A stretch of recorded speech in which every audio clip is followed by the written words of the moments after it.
Welcome back, guys, for another episode of Raid 101. Last time in our Buffs and Debuffs series, we covered advanced debuffs. So it should come as no surprise that today we're talking about advanced buffs, which are basically all defensive in nature. Let's get to it. Nothing is quite as inspiring as heroes putting themselves in harm's way to protect others. Champions who cast ally protection do just that. Damage directed at the target champion will be shared between them and the caster. The caster will take 25 or 50%, but keep in mind that poison and similar effects, as well as self-inflicted damage, do not trigger this buff. Important to remember, each champion uses their respective defensive stat to mitigate damage, so if you have a champion using 50% ally protection on a squishy ally, they can end up taking less damage than the champion they're protecting, even if the damage was distributed evenly to start with.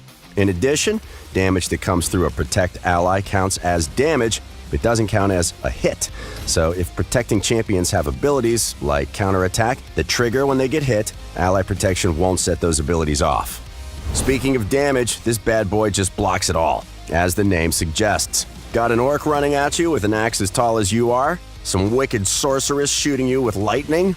Poison running through your veins? None of that matters. As long as you have block damage, the world can burn, and you'll be just fine.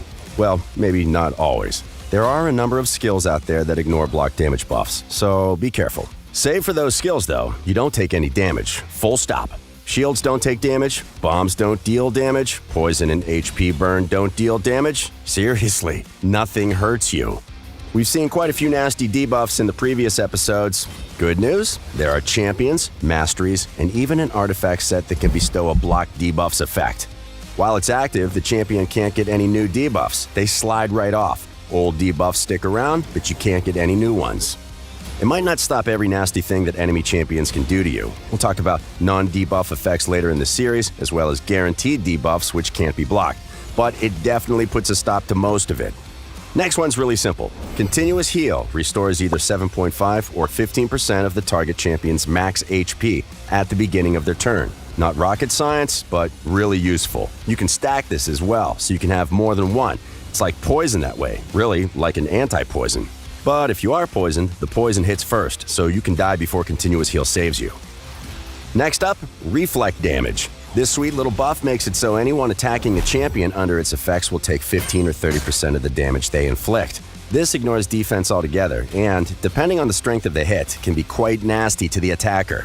Though it does scale off of the damage that's actually dealt, so reflect damage on a champion with high defense won't be as strong as reflect damage on a champion with low defense and high HP. And remember, the defender will still take 100% of the damage. Reflect damage runs off of damage, not hits, so if you've got ally protection and reflect damage, you'll reflect some damage you get through ally protection back at the attacker. Next up, Revive on Death.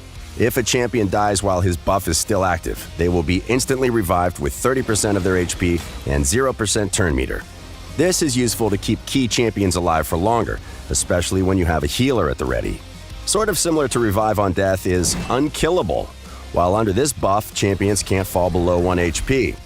They take damage as normal, but effectively cannot die, and they still use all their skills as normal, so this buff can throw a nasty wrench in the enemy's works.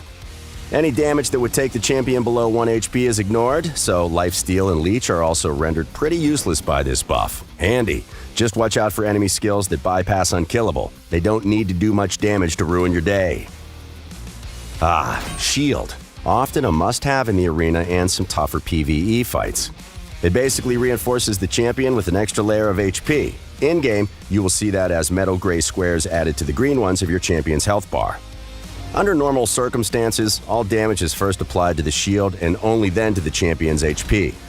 Defense reduces damage dealt to shields the same as it does for their HP, so high defense champions will get more out of a shield than others. So, some details: the shield's health doesn't count as HP.